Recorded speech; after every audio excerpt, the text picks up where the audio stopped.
மசாலாவும் இறாவும் நல்லா மிக்சட் ஆயிடுச்சு. இப்போ வந்து சுடு தண்ணி எடுத்து கட்டிக்கலாம். பச்சை தண்ணி கட்டக்கூடாது, ஏன்னா இறா வந்து ரஃப் ஆகிடும்.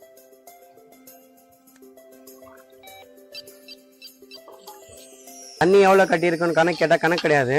நம்ம கிண்டும் போது கொஞ்சம் லூஸாக இருக்கணும், அதுதான் கணக்கு. ஓகே, அதுக்கப்புறம் நம்ம அரிசி சுடு தண்ணியில் போட்டு அதுலேருந்து வடித்து இதுலேருந்து இதில் போட்டு தம் போட்டுருவோம்.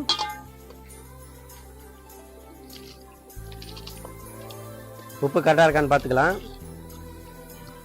கரெக்டாக சுருக்குன்னு இருக்குது, இதில் பார்த்துக்கலாம்.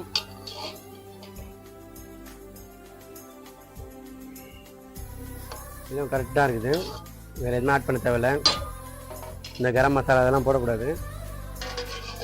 முக்கியமான விஷயம், நம்ம வடி பிரியாணி வந்து இதுலேருந்து எடுத்து அதில் போடுறோம் தெரியுமா, அதுவும் சூடாகவும் கொதிச்சுன்னு இருக்கணும்.